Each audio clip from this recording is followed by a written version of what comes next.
Dimension 63. January 15th, 1292. The Great War between humanity and the Apothicans begins. April 14th, 1294. Sir Pablo Marinus is saved from the clutches of Amargua by 4 unknown heroes. They would later become known as Primus. December 31st, 1299. Together with the Keepers, Primus defeats the Apothicans, bringing the Great War to an end.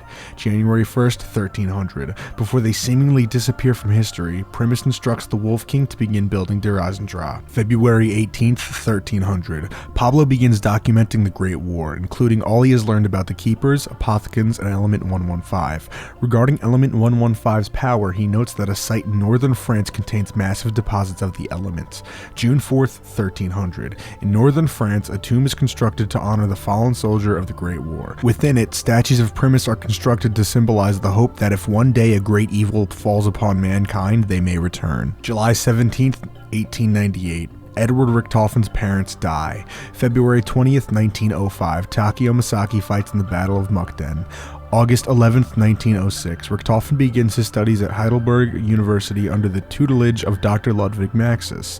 Having lost his parents, Richtofen comes to view him as a father figure. July 3rd, 1912. Richtofen and Maxis join Group 935. June 4th, 1914. Richtofen is visited by another version of himself. Handing him some blood vials, he explains, "You will need this blood. When the time comes, it will protect you," before stepping back through the rift. January 5th, 1915. Maxis invents the Mauser prototype.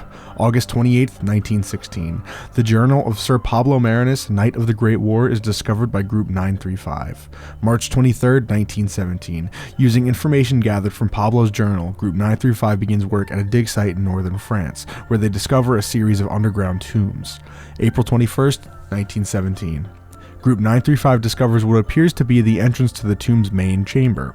They struggle to gain access. May 11th, 1917. Unable to access the main chamber, soldiers listen to a gramophone to alleviate their frustration. When listening to a recording of La Source Noire, the entrance to the main chamber unexpectedly opens. The camp's exposure to Element 115 begins. May 21st, 1917. Using information from Pablo's journal in the tomb's main chamber, Maxis draws schematics for the creation of the 4 elemental staffs and instructs Richtofen to begin their construction. May 29th, 1917. The more Maxis reads of the Great War, the more he begins to question his understanding of the scientific world and the true nature of the universe itself. He finds himself open to the possibility of a higher power. June 11th, 1917. As Group 935 experiments with Element 115, they successfully create localized energy fields which appear to function as portals. Noting that objects can pass through them, Maxis speculates that the rifts may have opened gateways across space and time. The rifts allow Samantha to reach out to Maxis from Agartha. She begs for help and ultimately reveals she is his daughter. June 15th, 1917. An ancient box with the power to manifest weapons from different eras arrives through a portal. Maxis fears that Element 115 is disrupting the space-time continuum. July 1st, 1917. Following the installation of Element 115 power generators, reports surfaced regarding ancient figures emerging from the dig site. Corresponding with the mysterious deaths of a number of Group 935 soldiers, the ancient figures are undead knights from the Great War. August 3rd, 1917. Nikolai Belensky is sent to exile. September 10th, 1917. Using Element 115, Group 935 constructs Frey, Odin, and Thor, giant robots who they believe will secure victory for the Central Powers. September 22nd, 1917. Richtofen notes that in spite of Group 935's progress at the dig site, he is troubled by Maxis' growing obsession with Pablo's diary. October 6th, 1917. Takeo Masaki is dispatched to France by the Emperor to gather intel on Group 935's weapon technology. November 19th, 1917. Following reports of prototype armored weaponry, strange lights in the sky, a mysterious plague, and even giant metal men, Tank Dempsey is deployed in northern France to assess the extent of Group 935's capabilities. December 10th, 1917. Already exiled in Europe, Nikolai receives new orders from the Imperial Russian Army to investigate the enemy's war machine. Still loyal to the motherland, he willingly obliges. February 23rd, 1918. Nikolai writes of the ongoing civil war in the homeland. He does not expect peace to last long, but he is enjoying this time in France. March 2nd, 1918. Learning that the Emperor wishes to meet him to discuss a matter of great importance to our nation, Takeo writes that he feels a growing sense of dread in the wake of his recent dark, twisted dreams. April 14th, 1918. Despite ongoing battles, Dempsey fares well in northern France. In a personal letter, he reveals that both the Japanese and and Russian armies have also sent spies to investigate the activities of Group 935. May 1st, 1918. Maxis is obsessed with the voice of Samantha, who now speaks to him constantly. He believes her to be the key to everything. May 12th, 1918. Believing that his mentor has been affected by Element 115 like the others at the dig site, Richtofen reports Maxis's erratic behavior to Group 935's senior staff. May 13th, 1918. Richtofen learns from Pablo's journal that the northern France dig site may be the single largest deposit of Element 115 on Earth. He believes this explains why it has affected so many at the site. May 14th, 1918. Now completely consumed by Samantha's voice, Maxis swears he will no longer serve Group 935's mission. June 4th, 1918. Element 115 awakens the undead knights from the Great War and quickly consumes the camp. Maxis is rendered catatonic by the element. Richtofen removes his brain before he turns. Dempsey, Nikolai, and Takio unite with Richtofen on the battlefield and help free Samantha from her imprisonment in Agartha. Primus has been reunited. Samantha sends Primus to their next destination. Maxis's brain arrives in Agartha and Dr. Monty decides to step in. Monty brings Maxis's brain to the house and wipes the Maxis corrupted by dark ether from existence. July 18th, 1922. Salvador Sal DeLuca opens gambling houses across Chicago. This marks the beginning of the DeLuca crime family. February 17th, 1923. Billy Handsome joins the DeLuca crime family as a hitman. Sal will come back to look at Billy as the son he never had. September 18th, 1923. An expert in gambling and rigging sporting events, Michael Finn O'Leary begins working for Sal. March 23, 1924. Finn marries Angelina Bow, an inspiring starlet with delusion of grandeur. March 1, 1929. Sal writes of his frustrations with the Chicago's finest. After many years of successful bribes with the city, it becomes clear that he is no longer an option. May 11, 1930. Sal begins to work with Albert Arlington, an associate in Los Angeles known for being a master schemer and bank robber. October 10, 1930. Finn informs his lawyer he will not accept divorce from Angelina, saying she could leave this marriage when she leaves Earth. October 11th, 1931. After an LA heist for Sal goes wrong, Al wakes up in the hospital. October 28th, 1931. While in the hospital, Al submits Icarus from Mars for publication as a comic strip. This is his third attempt and it is denied again. November 11th, 1931. Angry and frustrated with his collapsing empire, Sal kills a prostitute. No longer willing to turn a blind eye, Chicago PD arrest him. December 1st, 1931. In an operation against the DeLuca crime family, Billy is arrested for multiple homicides. December 19th, 1931. In an operation against the DeLuca crime family, Finn is arrested by Chicago PD when his wife offers evidence against him. January 19th, 1932. Al is arrested for his role in the LA heist. May 14th, 1932. Sal is found guilty of murder. He is sentenced to life in prison at Alcatraz. May 16th, 1932. Billy is found guilty of 116 counts of murder. He is sentenced to life in prison at Alcatraz.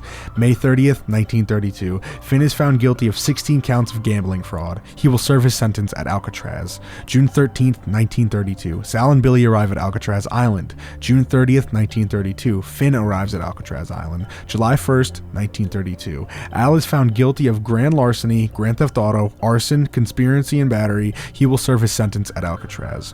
August 3rd, 1932. Al arrives at Alcatraz Island. January 13th, 1933. Stanley Ferguson begins working at Alcatraz Island. April 1st, 1933. Al convinces Sal, Finn, and Billy that they can build a plane and escape Alcatraz. December 2nd, 1933. Realizing the plane will never be completed and embittered with rage, Sal, Finn, and Billy plot to get revenge on Al. December 31st, 1933. Finn, Sal, and Billy lure Al to the roof and kill him. January 11th, 1934. Stepping through a rift, Richtofen secures the blood samples of Sal and Finn. January 19th, 1934. Found guilty of Al's murder, Sal, Finn, and Billy are executed by electric chair. Mob of the Dead. Sal, Finn, Billy, and Al battle waves of the undead as they find themselves trapped in a seemingly endless cycle. April 16th, 1940. Richtofen arrives in Dimension 63, where he contacts members of the Illuminati and enlists their help to build a laboratory facility beneath Alcatraz. April 18th, 1940. Richtofen meets with Stanley Ferguson and convinces him to assist with the Illuminati's construction of the Alcatraz laboratory. July 3rd, 1941. Stanley Ferguson reports that the laboratory has been completed and that the subjects will be placed in the stasis chambers upon arrival. July 4th, 1941. Richtofen returns to the lab under Alcatraz where he meets Victus. Arriving from the empty Earth with the Chronorium, upon reading the Chronorium, Richtofen discovers numerous timelines documenting their fates and learns about the blood vials.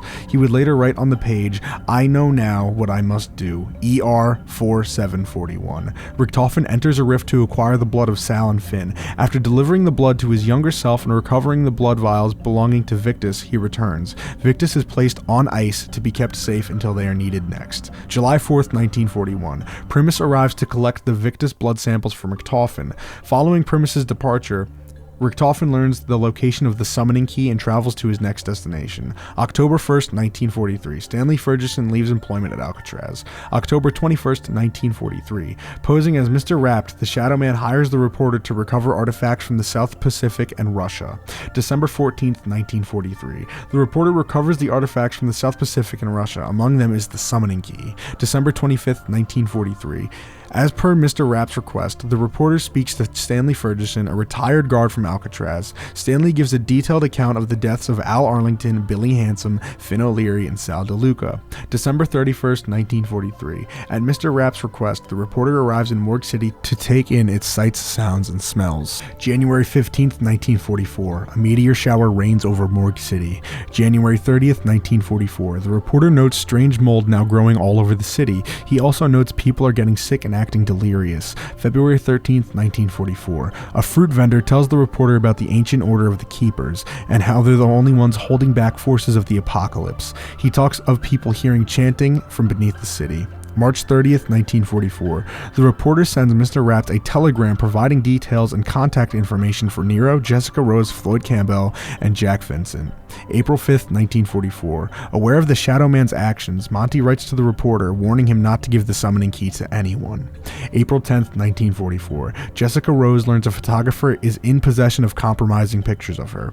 April 20th, 1944. Pretending to be a company executive, the Shadow Man tells Nero's lawyer that Nero's wife has taken out substantial loans in his name. Nero has 15 days to settle this before the company seeks reparation. Facing multiple debts due to his wife's spending habits, Nero decides to kill his wife and use her life insurance to pay debt. April 20th, 1944. Masquerading as an internal affairs officer, the Shadow Man tries to convince Jack Vincent's partners to admit that Jack is on the take. Upon learning that the internal affairs is snooping around, Jack plots to kill the snitch who could provide evidence against him. April 20th, 1944. The Shadow Man poses as a film director interested in hiring Jessica for a leading role. He tells her producer the part is hers. Afraid that the photographer could jeopardize her chance at stardom, she asks him to meet her so they can sort stuff out. April 20th, 1944. Posing as a journalist, the Shadow Man suggests Floyd Campbell as a journeyman fighter to Floyd's promoter. Wanting to guarantee a shot at the title, Floyd decides to wear brass knuckles under his gloves for the fight with Tony King. April 21st, 1944. Nero misses a call from his lawyer informing him the documents were forged and there's nothing to worry about. April 21st, 1944. Jack misses a call from his partner saying he has his back with the internal affairs and has nothing to worry about. April 21st, 1944. Floyd misses a call from his promoter that the fight was a success and that he has a shot at the title. April 21st, 1944. Jessica misses a call from her producer. He says that he didn't have a good feeling about the director and it didn't work out. However, he scored her a lead in a musical that he and his partner are financing. Jessica kills the photographer and secures the incriminating photos. Jack kills the snitch who could turn him over to internal affairs. Floyd kills Tony King in the boxing match and cashes in on his winnings. Nero kills his wife in a work accident, cashing in her life insurance policy to square away with his debts. Richtofen arrives in Morgue City to secure the summoning key. April 22nd, 1944. Richtofen learns the reporter has the summoning key and confronts him. The reporter waves Monty's letter at Richtofen and orders him to stay away before attacking him. Richtofen kills the reporter in self-defense. April 25th, 1944. Shadows of Evil. Nero, Jack, Floyd, and Jessica are knocked unconscious at the Black Lace Burlesque Club. They wake up in a twisted version of Morgue City, shifted slightly from reality. Told they can atone for their sins by the Shadow Man, all four are tricked into performing rituals. Jessica sacrifices her producer, Jack sacrifices his partner, Floyd sacrifices his promoter, and Nero sacrifices his lawyer. Completing the required rituals, the Apothecans are given access to Dimension 63. Realizing they've been duped, the four work with the Keepers to defeat the Shadow Man. They trap him in the summoning key, but before they can hand it over to the Keepers, Primus Richtofen arrives and steals the key. Richtofen travels to Dimension 2210 to secure an innocent Richtofen soul. He delivers the soul to the house. From within the summoning key, the Shadow Man states, "I'll be seeing you." April 26, 1944. The Apothecans destroy Dimension 63.